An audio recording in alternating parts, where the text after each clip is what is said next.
Dubbo Memory Walk and Jog is nearly here, with the event taking place Sunday week, February 11th at Lions Park, Dubbo. Dementia Australia's largest fundraising event hopes to attract thousands of people across Australia to help raise more than $2 million in support of those living with dementia.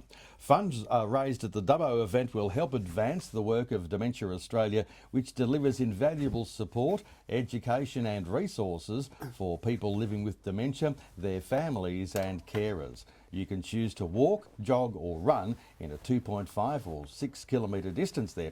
Registrations for the Dubbo Memory Walk and Jog are still open via memorywalk.com.au, with volunteers encouraged to also register, and your donation will help support people living with dementia across Australia. Part of your community too to you, and it's a very good morning to Dubbo Regional Mayor Matthew Dickerson. Hello. So what distance are you doing, Ian, in that walk? the 2.5 kilometre crawl. No, I reckon you do the 6 kilometre run. Well, I'd prefer bikes in it, but running and walks, they're always good to get involved in those type of events. I mean, park run is great every Saturday morning, 8 o'clock down at Sandy Beach. Hundreds of people, I think 343 people were there last week. Does that include the backpackers living down there? That includes anyone who wants to come along and have their barcode scanned as they go across the finish line. So if it's the backpackers there or whoever's there, then they're all included in that. But they are great events when you do get people out in the community just walking, running. There's so many people out there doing things in our community from a charitable perspective. Well, mentioning that, you want to get the mayoral vehicle on the side of the road this morning because the Aussie hay runners are coming through with a convoy. They gripped at West Wyalong. They're going to Walgett with 27 trucks loaded with 864 bales of hay for farmers up there affected by the recent fires. And give them a wave as they come through. Around about 9 o'clock they're coming through. Yeah, right. So you don't think I could just pull up and maybe chuck a couple of bales in the boot of my car and help them take it up there? Maybe. Well, you could test an electric vehicle under load. Exactly right. Put a hay load. Anyway, look, also, we might take a bit of a look this morning very, very quickly. Applications now open for community grants, the next round of funding for the Dubbo Regional Council Community Services Fund and the Badangra Wind Farm Community Benefit Fund. Yeah, so that opened up yesterday, and so those applications are open now. And one of the things that people don't realise, for example, you talk about the Badangra Community Benefits there, the fund there. As we get all of these projects that start to come on board, and we've got 37 projects, these are renewable projects around this area. Now, when you say 37 projects, some people talk about the RES. Some of those 37 projects are technically part of the RES, some technically aren't part of the RES, but let's ignore that. They're all renewable projects around the area. And the amount of money we get from the Badangra Wind Farm, for example, is really a small amount of money compared to the Community Benefits Fund that we'll see as we get all those projects up and running.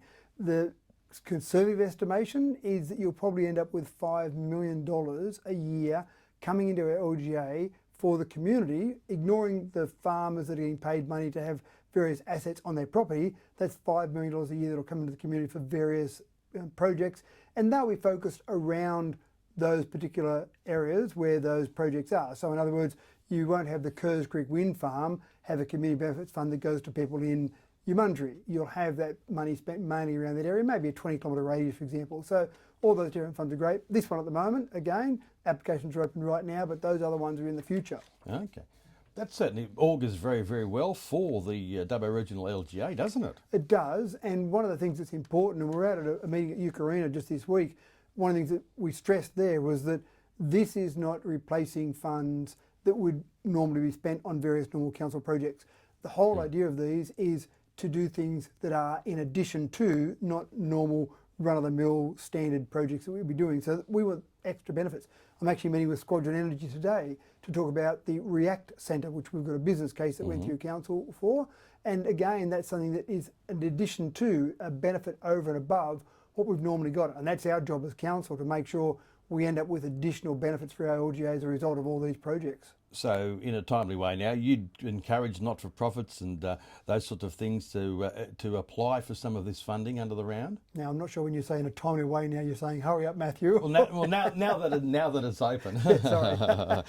Actually, because they close on the grant opportunities close on Thursday the 29th of February, Council will consider it all at their March 2024 meeting and then funding presented to successful applicants on the 15th of April. So what I'm saying is, yeah, you get in there and get it done. So you weren't telling me to hurry up. You're saying for the people out there putting in grants, hurry up. And that's right. Yes. You've got this month basically to put those grant applications in, which people know that they're coming up. Those grant applications are coming up, but also it's a reasonable amount of time to put the information, give us enough information. Our staff assess it initially, but the final decision is made by councillors at a council meeting as to where that money goes. Also, too, Wheelers Lane reconstruction's into stage 2 now. Some changed traffic conditions up there. That started on Wednesday, expected to run for about 3 weeks, weather permitting. So that's a big project continuing up there, isn't it? It is, and it's good to see lots of work being done on our roads now. As we know, the end of 2022, all our roads were in orbit. A lot of our roads were blown apart. A lot of damage was done, just so much wet weather. The soil was saturated. There was so much damage to our roads. More craters than the moon. More craters than the moon, that's right. You didn't use that line a year ago. You should have used it a year ago. But in general, we've had some drier weather. I mean, it's been a little bit wet over the last couple of months, but it's been drier. We've been able to get to all of those roads, and it certainly died down the last year or a year ago. The number one inquiry I had was certainly about roads. That certainly started to die down now, and other things are more important to people at the moment, but roads, we're getting there. We're slowly working our way through all those roads. Speaking of that, too, Dubbo Regional Council advises that there is heavy patching road repairs at a number of locations: Yarrandale and Allen Roads, Yarrandale Road between Cabora and Mirraleigh Roads, Boundary Road between Palmer Street and Margaret Crescent, also Tamworth Street between Thorby Avenue and Darling Street. That all kicked off yesterday, expected to be completed by Saturday week, so council getting into it. There's a fair bit of action happening around that, and you'll see some display signs around. As I've been driving around, I've noticed a few of the display signs just warning people that there will be some roadworks. And here's the problem, man. Everyone wants perfect roads. No one wants the inconvenience of roadworks happening, but unfortunately you can't get the both. So we do have some inconvenience. We do apologise for that, but it's necessary to get those road repairs done. I do notice too, as a result of that heavy patching, that council is door knocking there, letting residents know each day if their driveway is going to be unavailable for a little while, but the driveway will be returned that same day. So, you know, that community engagement is important, and it's happening as part of these works. Yeah, that's right. We don't want someone jumping in their car to drive out the driveway and find they can't get out their driveway. So it's not perfect. You knock on someone's door, they mightn't be there at the time. They might be out for an early morning bike ride or a run, and then they come back and realise their driveway is blocked. But just be aware of some of those roadworks, and hopefully people that live in those areas do see some of those display boards up. With a couple of minutes to go, you know I love stats, and I was reading your mayoral memo this week, and I just share some of those with us there. I think some of them, as I said, I love stats, and this mayoral memo is sort of full of. Well, let me ask you about some of these here. For example, you were comparing, pre-pandemic and post-pandemic with a few things. Population growth, typically that's good, isn't it? It is. So we've grown our population by about 4.3% in terms of Dubbo Regional Council LGA. The New South Wales population growth has been much lower than that, about 2.5% from memory. You've got the figure there in front of you. Yeah, 2.6%. Yeah. And the nation has grown its population by 4.6%. So Dubbo isn't far behind the nation, but well ahead of the state in terms of its population growth over that.